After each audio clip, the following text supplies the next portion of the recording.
Okay, good morning, folks. Nice to see you. A few more empty tables than there were last night. I'm not sure if that's because of last night's entertainment or this morning's subject matter.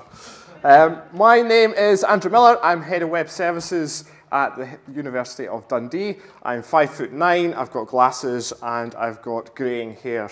More greying than I would perhaps like to acknowledge. And then Paddy. Stole my thunder there. Yeah, so hi, I'm Paddy Callahan, Head of Web Services at Leeds Trinity University. I'm 5'7", slightly more salt than pepper in my hair, and physically, I guess I'm just a regular average person. Grand. So what we're going to be talking about this morning is accessibility audits. Now, this presentation is going to be slightly different from the other presentations that you're going to be seeing, I think.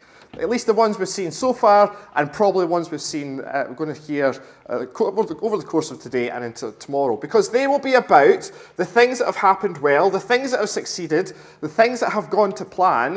What today is about when things go wrong and when you get caught out, as I would imagine a number of us have. We'll be talking about the University of Dundee and Leeds Trinity, about the stuff that's going on there. But I would imagine most of you will have had to gone through this. Just by a show of hands, who is aware that their university has been audited under the accessibility regulations? Okay, so about half the room, and half of the room, you have been audited, you're just unaware of it. I think is probably the way we'll go with that one. So, before we get into the crux of what an accessibility audit is and what it looks like, why is this now just becoming an issue? Why is it becoming a big headache for us? Well, spoiler alert, it's actually been an issue for a long number of years. You can go back about 30 years now to when the Disability Discrimination Act came in back in 1995, and that put an onus on us to make things accessible to those with disabilities. In fact, as recently as 2006, it was amended so that higher education had a specific responsibility for making sure the services that we offer to students are accessible. Now, back when this was designed, back in 1995, I'm not sure many people were around in 1995, I wasn't, kind of, but the virtual world wasn't really what was in view in that time. There was some of that, it was coming in, but it was more the physical world we were interested in. So what happened is, in 2018, this new bit of legislation came out, imaginatively called the Public Sector Bodies Website and Mobile Applications Accessibility Regulations 2018. And from September 2020 for websites and from June 2021 for mobile apps, this is now being enforced. So that's why I'm asking who has been audited and who has been caught out by this. So this has been going for a long number of years. It's not going to go away because there's another one coming into force next year for the EU. For businesses who want to do business within the EU, there's similar regulations that are coming in. But this morning I want to talk about the public sector bodies one and what that actually means for us. So it required us to comply with specific accessibility standards, and it mandated a few things. One was to do accessibility audits on your systems. Now let's be very clear on what's in view here. This is not just the corporate website that's in view here. This is any website, any mobile app that a university is making available comes under these regulations. So for us in the Web Services group, we have the USISA group that has already been mentioned. We've been aware about it for a while and we've been preparing for it, but now they're going after other things. And this is where it gets a bit more interesting. What this also did was it gave us a standard that we need to aim for. So the Web Content Accessibility Guidelines, the AA standard, so there's three levels, A, AA, AAA. It focuses on the AA standard, and up until very, very recently it was the 2.1, but it's now the 2.2. So if you were audited under the 2.1 regulations, very good. 2.2 introduced even more things that we need to be aware of and looking at. For the first time as well, this is actually now being enforced. So people are coming and actively looking at our stuff and trying to see whether we meet this standard. So the GDS, the Government Digital Service, is doing that on behalf of the Cabinet Office, who are referring it on to the the Quality and Human Rights Commission. So let's talk about audits and let's get to the nitty-gritty and let's show you exactly what happens. Now, the first time you will know that you have been audited is when the email arrives. So it's not a case of you being warned, given 6 months, 12 months to prepare for it. The first time you will know you've been audited is when the email arrives. And this is what it looks like. Now, I'm going to give you a top tip, because this is an easy one to do, but it's one that's sometimes missed. Get yourself an email inbox set up specifically for web accessibility. Make sure it's very visible on your website. Make sure it's within your accessibility statements so they know where they're sending the report. And this is what you don't want to see, but this is probably what you'll see if you get the email. Because if you don't get the email, it probably means you're fine. But there's an awful lot of these emails going around. So we found accessibility issues with the website. So what happens next? Well, there's a report. There's a report that comes with it that, yes, there we go. There's a report that comes with it that tells us exactly what they have found. And it looks like this. First thing I want you to notice about this, it's a web page. It's not a PDF. It's not an Excel document. It's not a Word document. It's not any other funky format that we like to put on our websites. It's a web page. GDS are living their own rules in trying to make sure that things are accessible. So what is included in this? Well, actually, this is a really, really, really useful report because it tells you exactly what has been checked. That's going to be important later on. What it also tells you is what part of the WCAG standard you have failed on. So it doesn't leave anything to your imagination, doesn't leave anything that's ambiguous. It tells you specifically what part of the standard on what page you have failed on. This is an incredibly useful document when it comes to passing your audit. And it also links through to further information as well. So you don't need to be an accessibility expert to understand just how to make these things work again. So it tells us what went wrong, and then it tells us what it is that we need to do as well to fix these things. So it will ask you to make sure you respond within 7 days to say you have got the report. Now, that timescale is important because once you have confirmed that you have the report, the time starts ticking until your next re-audit. So you will get around about 12 weeks to fix things. 12 weeks to fix whatever accessibility issues have been up there. So you'll be required to do an accessibility audit on your own. So do a deep dive into the system, find all the accessibility problems that are existing within the system, and then use that to publish a compliant accessibility statement. Now, we don't have time to go into what accessibility statements are, but roughly speaking, they are, here's what's compliant, here's what's not compliant, and here's our plan for making it compliant. So your accessibility statement is a really good tool for being able to flag, we've done the audit, we know these things are an issue, but we've got a plan to actually fix them as well. So let's talk about the enforcement of this piece of legislation. Now, as I said, the Government Digital Service carries out the audit on behalf of the Cabinet Office, and that's just moved around recently with the new government that has come in. And they refer it on to the Quality and Human Rights Commission. Here's a scary bit. When that email lands in your inbox, you've already been referred to the EHRC. Let that sink in for a minute. So what are the penalties if you're not compliant, if you don't fix the issues to do with your web applications, to do with your mobile applications? Well, this is not GDPR, okay? We all have been through GDPR. I think we all know the penalties of it. Was it 5% of total income, or big, big, scary numbers? There's nothing like that in this legislation. But what it does say is that the HRC can use their powers to launch investigations. So actually come into your university, try and find out why it's not happening, why stuff's not going according to plan. File unlawful act notices and potentially launch court action. Now, I don't know what your university's appetite for risk is, but we were happier to shut the system down rather than this happening. Now, it was a pretty core system that we were looking at. We were happier for it to be shut down rather than anything else.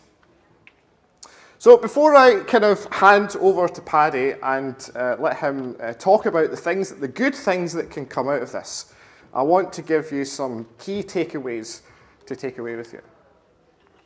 GDS are actually very supportive. Their aim in all of this is to try and make things accessible.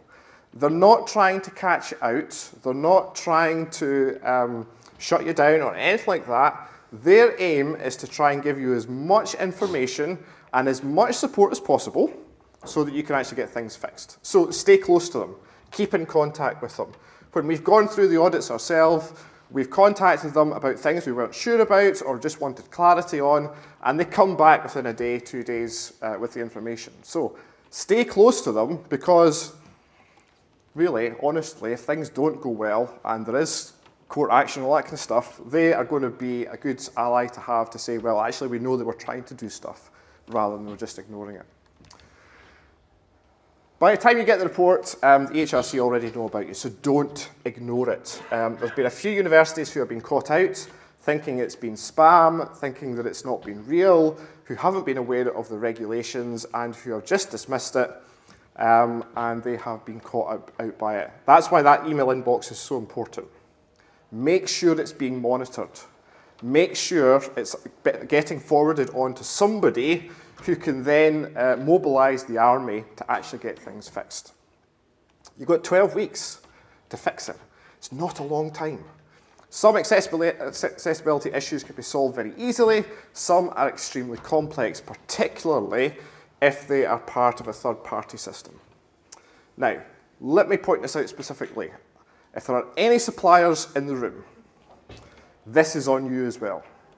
So there is a tendency to think that if we subcontracted something out to a third-party supplier, it's not our problem, it's their problem. If it's badged under the university, it's your problem to solve. So that means suppliers, you're going to need to be compliant as well, because this is going to become more and more onerous. It's going to come into procurement routes, and if you're not compliant, we're not going to do business with you. That's the way we're talking about things just now. And then finally, just before I hand over to Paddy, you've got the URLs. You know what they're going to be re-auditing you on. So focus on that for when the audit comes in. You're going to have to do accessibility audit yourself. You're going to have to find a whole pile of other things that are wrong. You will find a whole pile of other things that are wrong. But it allows you to focus your time and energy on passing the audit, okay? And all the other stuff can be done later on. GDS are interested in retesting what they've already found, not finding new stuff. So very, very useful thing to have. Finally, use it as an opportunity for doing good. Use it as an opportunity for doing a big culture piece within the university. We can change systems relatively easy compared to changing a culture. But changing a culture, when you've got this pile of legislation behind you, becomes much more easy than what would otherwise be possible. Now, I'm going to pass over to Paddy, who has been doing some work in response to a GDS audit and how he's taken that forward. Thank you. Firstly, if I can just reiterate the part Andrew mentioned about the email address. We're a relatively new team still, and we're getting new people in only as far as last year. There's only 4 of us, or 5 including myself. The email address that they emailed for us wasn't actually being monitored. So I didn't get that initial shock when it came through. I got it 2 weeks later when someone forwarded it on. So make sure you check your emails and get them right. So, yeah, so accessibility, it's not a new thing. Like Andrew mentioned, it's been around since 95, 98. In web teams, we've always had an eye on it because if you build accessible websites, you build good SEO, you build good content, it's just a standard thing. However, in the real world, you can't always do what you want to do. And you're pushing things out quicker due to other requirements. So when we got that audit back in 2022, we were still caught out by the amount of issues that they actually found. Luckily, there weren't many severe ones. In fact, there weren't any severe ones, but there was many that we actually had to do. And we're a small website, about 1,800 pages. I was speaking yesterday and someone mentioned they've got 80,000 on theirs. So you can imagine keeping that up to date and making it accessible is a massive, massive project, and it needs to be done. So since our audits, what have we done since then to try and put ourselves in a better position and make our website healthier? So the first thing I'll suggest to any of you who has any kind of public-facing website or app or anything is get yourself a governance tool. These are great. You want to do as much automation as you can do on your website or your app to help you with your manual checking. We've got a tool called Site Improve. There's obviously many out there, but we really like this one. And we use it to actively and passively monitor many, many metrics of our website, from events, analytics, SEO, performance. But the main piece that we like to use it for is accessibility. And it checks our website. It runs a report every week. It checks it against levels A, AA, AAA, but it also measures it against the industry and sector average, which is actually quite a good metric. By using this tool, we've seen, following certain projects, our website's hit a great score of 88%, which is really quite high. I think the sector average hovers around 70, 72, 73. So we're really quite good with that. But we've also seen it drop below that after certain releases have happened, which is a shame. But because we have this governance tool, we're always monitoring this and we can see that happen. This allows us then to go into this tool, find the code that needs to be fixed in real time and in sprints, like Accessibility Fridays or whatever you may have, and we can fix these and keep on top of things. We also use this tool on our development areas, so we can test our content types and our page layouts at the development stage, meaning that anytime we put any code live, in theory, it should always be compliant and pass any kind of accessibility checks that we need to happen. The next thing we've introduced is a lot more training. Because ideally, what we want is less issues. And the way to do that is, of course, to train your team, get the skill sets in place. It's the human factor to the governance tools. So all of the web team now have a strong understanding of accessibility, both working and in theory. We've actually managed to put accessibility in our job descriptions, so anyone we hire must have this skill set. So when they come into the team, hopefully nothing new gets added to the website, which is great. It means issues are greatly reduced, and any that we come across introduced by other users, we can fix quickly, and that's good. We also need to do training across the department, so we have many other users using the website, not just a web team. They need to know and be understanding what they're doing. So they need to know about link text, titles for images, etc., etc. Just bear with them.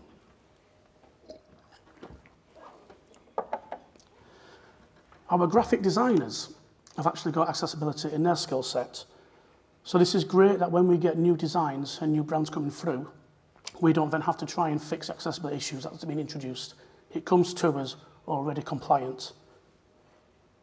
But there's also other tools across the website and your other apps that will need to be accessible, Word documents, PDFs, etc. So if you can train other members of the organisation in accessibility, when they actually come to you, the work's already been done and you don't have to then go into it, which means when you're doing your monitoring, there's less issues for you to fix. So it really is, and Andrew touched on this, it's becoming, and in fact it was, even back in '98, it's an organisational thing, it's accessibility. It's always kind of been seen as a website thing, because that's a public-facing area, but it's not. It's everything that people come into contact with. It needs to be done. We also try to encourage new members of our team and new members of our department in the onboarding to get accessibility training in there, so everybody's got it up front. Something I do a lot of is reporting. And what I don't do is I don't hide from it. I report the good, I report the bad. We recently did a project, it was a bit unplanned. It was kind of get this live in 2-3 weeks' time. We had to go. It introduced issues that we normally would have fixed in the development stage, but we didn't have time to do it. And our score went down. Like in the project management triangle, as time decreases, quality suffers. And these issues might not have been picked up on for weeks. We've got, like I say, 1,800 pages. It's not massive, but it's enough. We might not have got round to them quite some time. But because they're on the reports that I deliver, they're front and centre, and they can be prioritised. Because they're on the reports, my senior team members, the senior management, they're aware of these issues. They're aware of accessibility. And when we say we need time to commit to fix these and plan this in, it's no surprise to them. So it helps us plan our work accordingly. We can work on projects and give a realistic timescale. It's great. It also helps them understand that a website is not fixed, it's not stationary, it's evolving. It constantly adapts, and there's a lot of work going on behind the scenes which they may not see. So it's good to get that on the reports. It's also great by doing this to get it on people's job descriptions and by making it transparent in your reports. Again, it's just giving people knowledge that this is a big thing. So when you say, this new job description comes out, I need accessibility, they can put it in there. And again, in the future, that will help mitigate any issues that you get. It creates accountability. It also promotes a culture of continuous development.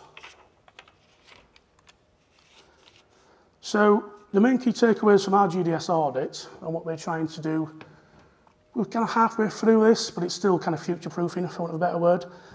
So we're a new team, so this might be old hat to some, but we're just in the middle of setting up a new development server. And what we're going to do in that development server is we're going to plug in our monitoring tool, we're going to plug in Site Improve to help us monitor and test our new content types, our new page layouts up front before anything gets pushed out to the live system. We're also going to be building a full pattern library, a global design language, which we can test in one go against accessibility.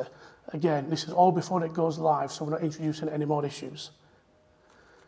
We're also building a single pager, I can't think of a better name for it, but it is what it is, which has every single content type that is live on there. So the plan is we can just run our accessibility tool against this one page and we get a score which should reflect the code across the website. And I mentioned code there because that's what we're in charge of, not content, but the code. But it does mean that when we push it live, every code should be compliant. We're actually developing also a set of guides and training, and this is to be passed out to our relative team members in departments so that when they're working on the content side of things, they know what they are doing. Again, mitigating any issues. And this is actually already bearing fruit for us. So our institution now, LTU, is currently going through a uni-wide systems accessibility project. And as a result of that, the website was one of the earliest ones to be audited again. So we've had the GDS and now we've had a second one. But because we had this single pager already built, we could run it against that. The agency that was employed to do this actually said that this was a very useful tool for them. And actually, as a result, they also said we was in a much better position than many other HEs that they've audited. So I recommend, if you can, try and get something like that in place. So to conclude from the GDS audit in 2022, what have we done since then and what do we kind of embed into our practices?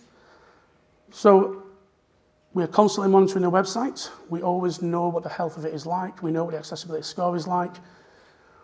We know what the industry sector is like, and we always aim to be above that. We've got fully trained team members, and again, a prerequisite is that they all have accessibility in their skill set. We are constantly reporting and not hiding any issues from our senior team members, so they know the health of our website, and then they can report that up. And this helps us plan accordingly. So I'm actually in the middle of writing up a new website plan. I don't want to say strategy because it's not. But as part of this plan, I'm trying to pin any kind of projects we do, any work we do, under kind of 3 kind of principles. And that's obviously user experience, sustainability, which if you come to Andrew's talk later, you'll hear more about, as you did yesterday as well. But the third one is accessibility. So anytime we get any jobs through, we are questioning this up front and we're making sure it's part of the project. So this means that there's no surprises. We know exactly where we are and how the website's looking. So that if we were to be audited again, which hopefully we won't do, and if we are, I will get the email this time, we will be far less terrified than we were in 2022. Thank you. Just to say, big shout out to your web teams. So if you don't think you've got the skills within your university, look to your web teams, because we've been discussing these things for years. So the skills are probably there. The USISA web services group is an excellent place for them to congregate, because we have these conversations all the time. So please direct people to us. We're also doing a Birds of a Feather session this afternoon at 4:25 in one of the rooms. So if you want to get more information from us, then please come and speak to us as well. But thank you very much for listening. Thank you.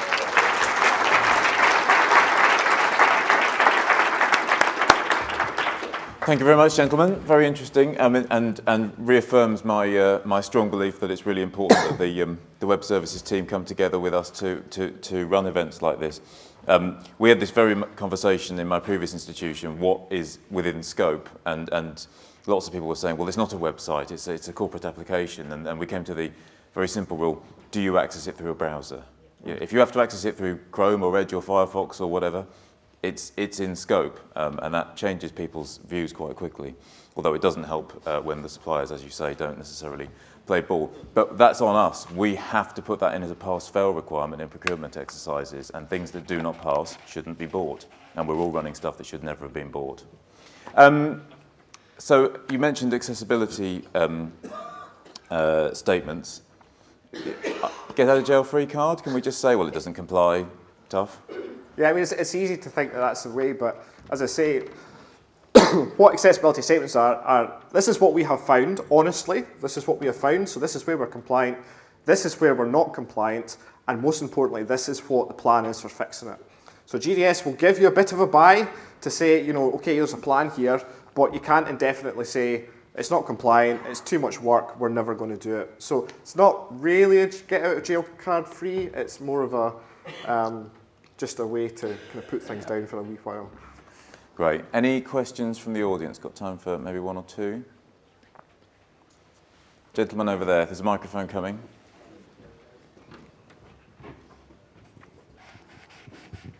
Andrew, Paddy, thanks so much. It was really interesting. My name's Liam. I'm from Queen's University.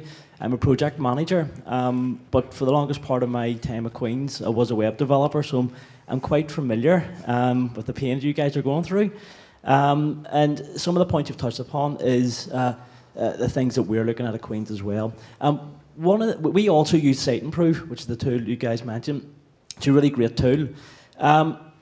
Site Improve do say on their website that automated testing covers about 30 to 40% of sort of your audit work.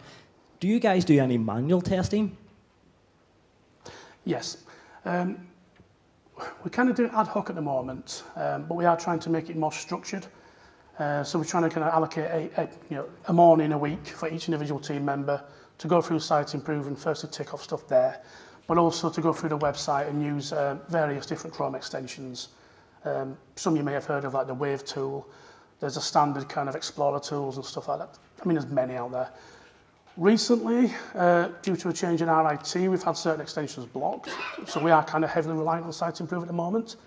But because of what we've done in the past, we're still aware of these issues, even if Site Improve doesn't pick it up. So we do manual testing. We do resizing your screens to getting your zoom at a certain, I think 200%, 300%, I forgot it, making sure it's all flow. We do a lot of that, but not enough. But it's hard to get that into the team when they've got so much else to do. But we do have to do manual as well. We can't. I mentioned using Site Improve to automate. That's almost like the driver. If that's always there in the background doing it, you don't forget about it. But you have to do it yourself, yes. Lovely. Thank you very much. I think we're probably out of time, but the guys are around for the rest of the conference. Yes. So grab them in a break, grab them at lunchtime, and I'm sure they'll be keen to carry on the conversation. Thank you very much, gentlemen. Thank you very much. Give them a round of applause.